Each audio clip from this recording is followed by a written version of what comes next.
Correcto, la principal, ¿no? Bombear la sangre, llevar el oxígeno a los diferentes tejidos, recoger el CO2 y finalmente eliminar, ¿sí? Pero también ejerce funciones de regulación. ¿Regulación de qué cosa? Regulación del pH, regulación de la presión arterial, y entre otras. También tiene función protectora.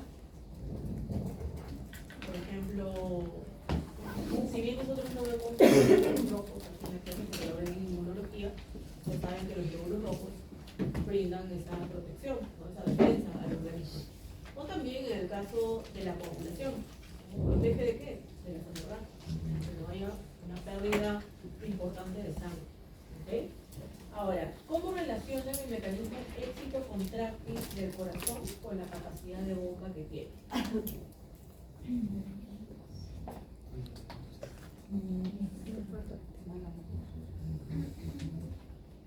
Con el bombeo.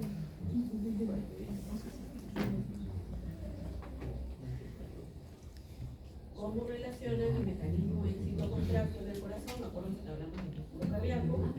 Nosotros ya hemos hablado de un mecanismo contráctil del músculo esquelético, en este caso vamos a ver sobre el cardíaco y con esa capacidad de bomba que tiene. Significa que las señales eléctricas se van a convertir en eventos mecánicos, es decir, en esa contracción y en esa relajación. ¿Para qué? Para que pueda bombear la sangre con una presión adecuada. Aquí vienen las respuestas, se las he colocado. Vean que el mecanismo éxito contráctil es el proceso que va a conectar la excitación eléctrica, es decir, ese evento eléctrico del corazón, con su contracción mecánica, esa capacidad de poder contraer, ¿no?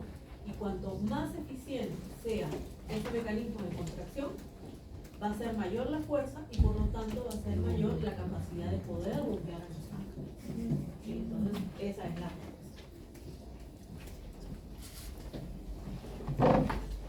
¿Puedo pasar a la diapositiva? El resultado, ustedes deben comprender que el corazón es un generador de presión y que ocurren eventos eléctricos y mecánicos necesarios para lograr la perfusión de los tejidos que comprende el organismo. Y esta palabrita de aquí, perfusión, tienen que recordar, ¿sí? Porque a veces, bueno, ustedes saben que en el parcial posiblemente yo no les voy a tomar el examen. Puede venir algún tema que diga perfusión y si no se acuerdan de perfusión, la perfusión significa cómo llega la sangre a los diferentes tejidos, qué llegada tiene. Entonces, si hablan de perfusión, ustedes acuerdan. Llegada de sangre a los tejidos, a los órganos. Porque después se pierde con esa palabrita. Muy bien, de contenido y vamos a ver. Entonces, ustedes al responder la primera pregunta me dijeron que la sangre se va a encargar de transportar el oxígeno y yo lo complementé diciendo que también el CO2.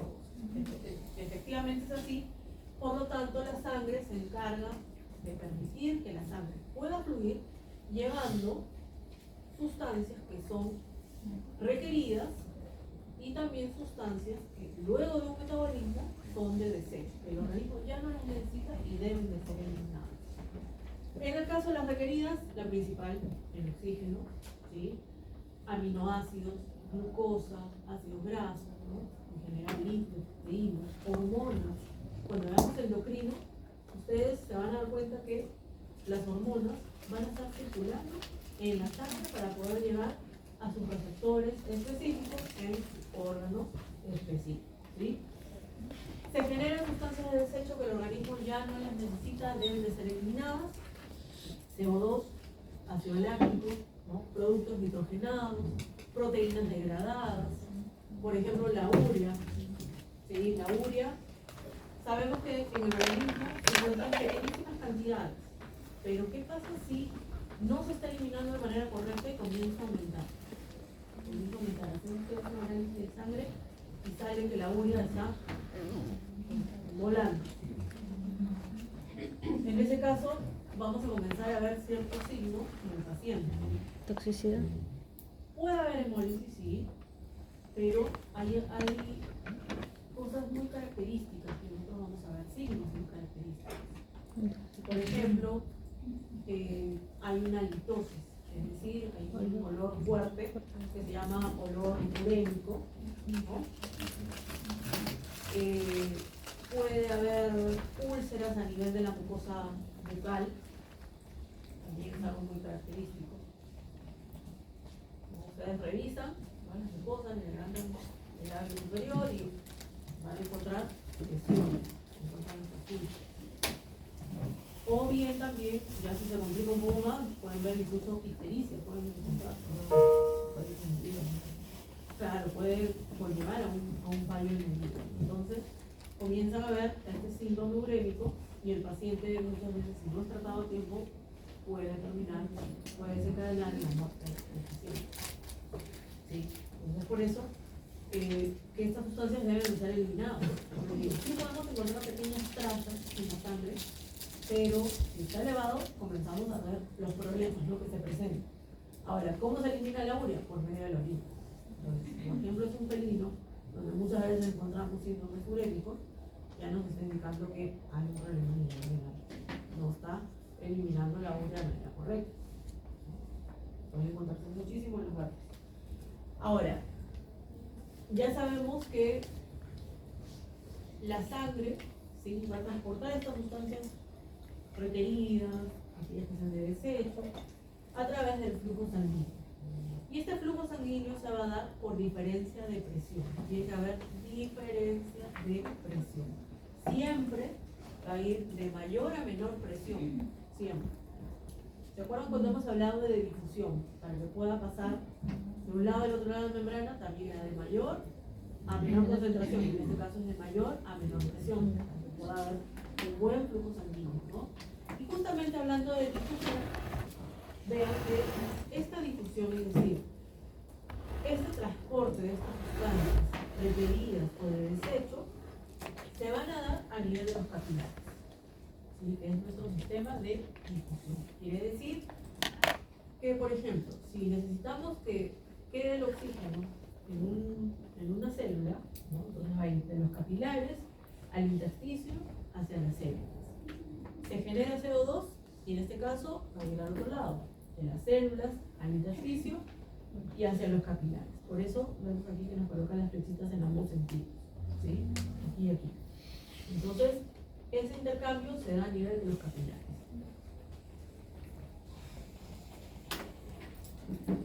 Ahora, aquí podemos ver, en ambos gráficos nos muestra al corazón como el órgano central, es el que se va a encargar de bombear la sangre, ¿sí?, sangre que llega oxigenada desde los pulmones, como podemos ver aquí, luego el intercambio gaseoso, y va a ser distribuida a todos los tejidos, a todos los órganos, a todo el sistema, ¿sí? Ahora, nos muestra aquí un caso particular en los músculos esqueléticos. Por ejemplo, si tenemos, no sé, un caballo que está corriendo, que está en una carrera, sus músculos van a necesitar mayor aporte de oxígeno. Por lo tanto, el gasto cardíaco va a aumentar. El gasto cardíaco lo vamos a ver con detalle en la próxima clase, que corresponde a la clase que sigue. Pero este aumento de gasto cardíaco permite que el oxígeno pueda llegar a los músculos. ¿Por qué? Porque necesitan más oxigenación para poder realizar ese trabajo. Entonces, el mayor aporte de sangre va a ir, por eso aumenta el gasto cardíaco. El gasto cardíaco sería la cantidad de sangre que va a estar bombeada durante un minuto de tiempo. Entonces, aumenta el gasto cardíaco. O, por ejemplo, puede llegar, en otro caso, al cerebro, al encéfalo. ¿En qué momento? En el momento que ustedes se sienten a estudiar física, ¿no?, o al leer fisio, el encéfalo, el cerebro necesita más oxígeno. Entonces el gasto cardíaco ahora va a aumentar a nivel del encéfalo. ¿Sí? ¿Para qué? Para que esas neuronas, para que esas células puedan funcionar de mejor manera, ¿no?, puedan liberar glutamato de manera adecuada, GABA cuando sea necesario también adecuado, ¿no? Entonces, aquí se necesita un mayor flujo de sangre. ¿Okay? Muy bien. Ahora, dependiendo de las especies, nosotros vamos a ver que, por ejemplo, en el caso de los peces, ellos se caracterizan por tener un anfínatrio y un ventrículo, ¿sí? uno y uno.